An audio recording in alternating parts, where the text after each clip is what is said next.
attacks. Last month, the U.S. Embassy in Bamako announced that non-essential diplomatic staff and their families would leave Mali. Amid the crisis, it said the fuel disruptions had the potential to disrupt the overall security situation in unpredictable ways. Paris is hitting the panic button. On November 7th, 2025, the French Foreign Ministry put out an urgent advisory. All French citizens need to leave Mali, and they need to leave now. The reason? A security situation that's spiraling out of control and the growing threat of attacks. It paints a picture of a nation in turmoil and a world on high alert. But on the streets of Mali's capital, Bamako, there is no panic. In fact, there's a party. Instead of fear, there's defiance. Instead of pleas for help, there are shouts of good riddance. Malians are celebrating what France is calling a crisis. So, why are they celebrating? The answer is a story of a bitter divorce, a century of resentment, and a powerful accusation that this whole panic is part of a French plan. This isn't just a simple security warning. It's the explosive final act in a long, troubled relationship.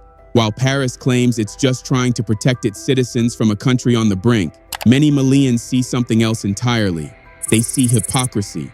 They see their former colonial ruler, angry and humiliated after being kicked out, trying to burn the house down on its way out the door. The accusation is sharp. France isn't evacuating its citizens because it's worried. It's deliberately fanning the flames of panic and collapse. The goal? To make the current Malian government look illegitimate, to punish it for breaking ties, and to create a self-fulfilling prophecy of a failed state that can't possibly survive without its old master. It's a claim that France is acting less like a concerned friend and more like a spurned lover trying to sabotage Mali's future. To understand how one nation's emergency warning became another's reason to celebrate, we have to look past the headlines. We need to get the crushing reality on the ground in Mali, the deep historical wounds that never healed, and the political earthquake that's redrawing the map of power in West Africa. This is a story about who controls the narrative and one nation's fierce struggle to write its own.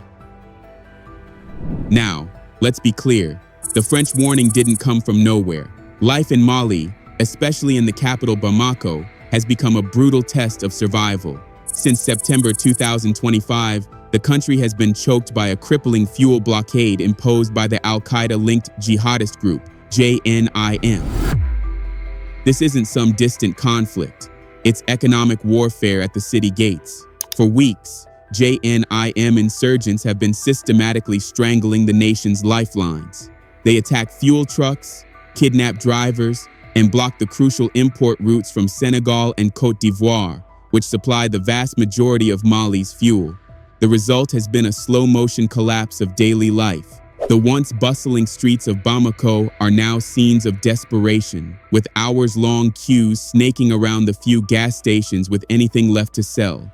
The economy is paralyzed. The fuel shortages have caused widespread disruption to education, forcing temporary shutdowns of schools and universities and affecting millions. Rolling blackouts are plunging the country into darkness as power generators run dry. Prices for basic goods are skyrocketing.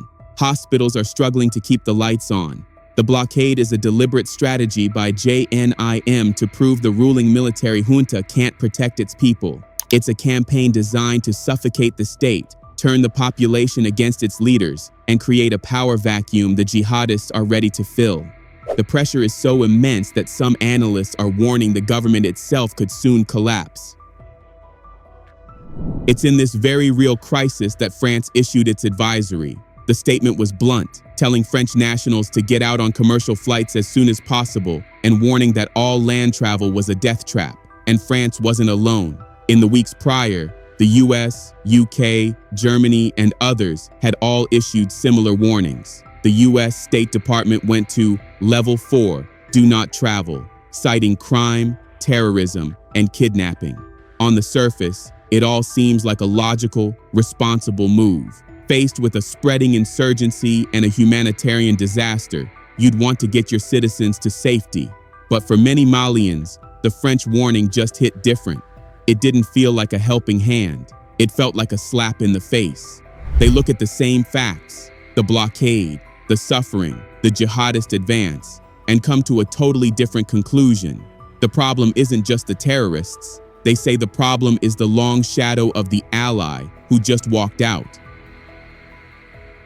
The reaction in Bamako wasn't fear, it was catharsis. Across social media and in interviews, the same two words kept popping up: good riddance.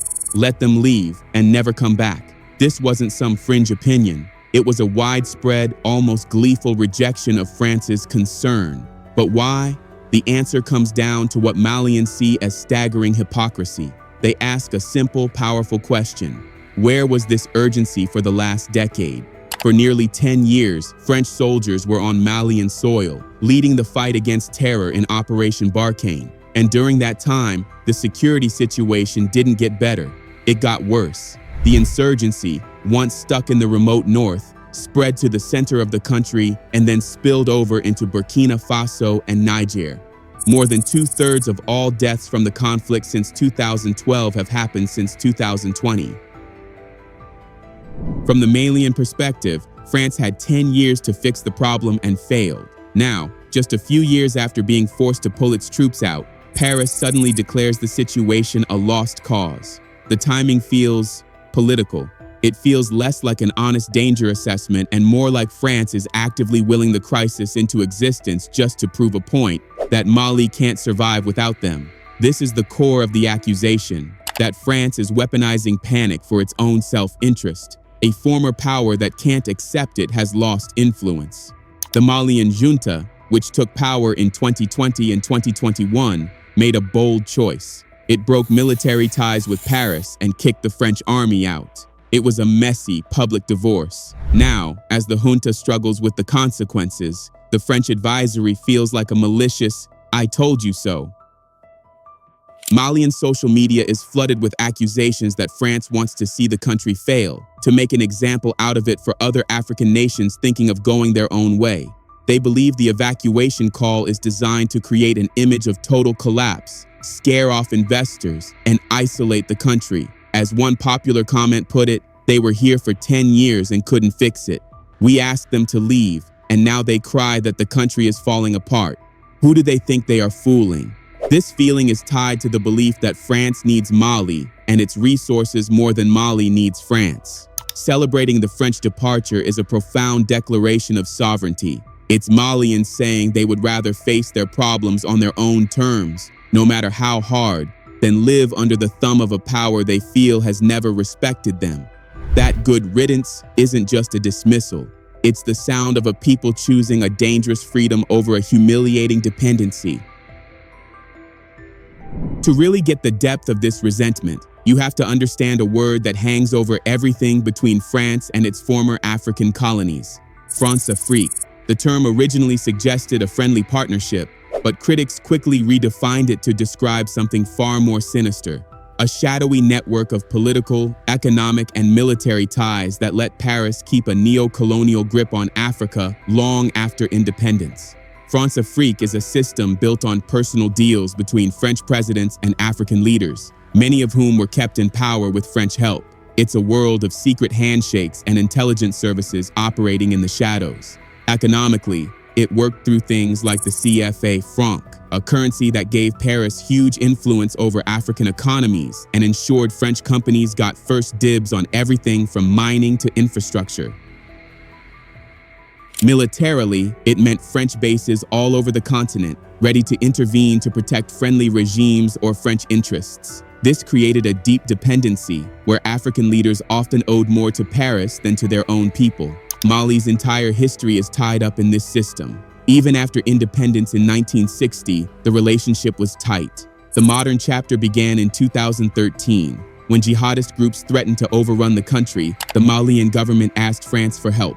France launched Operation Serval, and in a few weeks, drove the insurgents out of the northern towns. French troops were hailed as heroes, but the victory lap didn't last. The mission morphed into Operation Barkhane, a seemingly endless regional counter-terror operation. The French presence became permanent. The final break really kicked off in August 2020. A military coup, led by Colonel Assimi Goïta, overthrew the president, blaming him for corruption and failing to stop the violence. 9 months later, Goïta led a second coup, cementing his own power. This was the turning point. The new junta wasn't interested in playing by the old rules of Francafrique. Fueled by a wave of popular anti-French anger, Goita's government radically changed its foreign policy.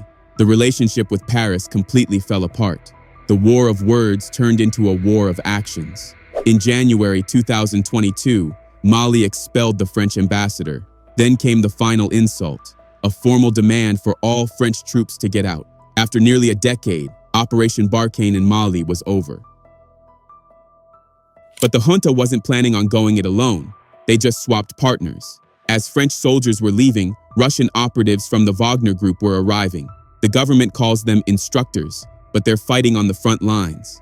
This pivot to Moscow was a clear message to the West. Mali was done with its colonial past. In a hugely symbolic move, the government even removed French as an official language in 2023. The junta called this a refoundation of the Malian state, a quest for true sovereignty. But this newfound independence has come at a terrible price.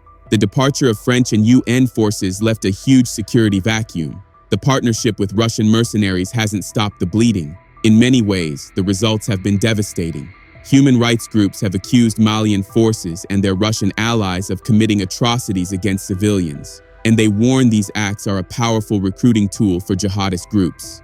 With the state fractured, the jihadists have expanded their territory, leading directly to the current blockade that has brought Bamako to its knees. And what's happening in Mali isn't just about Mali. It's the epicenter of a political earthquake shaking the entire Sahel region. The playbook, a military coup, anti-French rhetoric, and a pivot to new partners, has become contagious. After Mali, the same pattern repeated itself with stunning speed. In Burkina Faso, a 2022 coup led to the government kicking out French troops.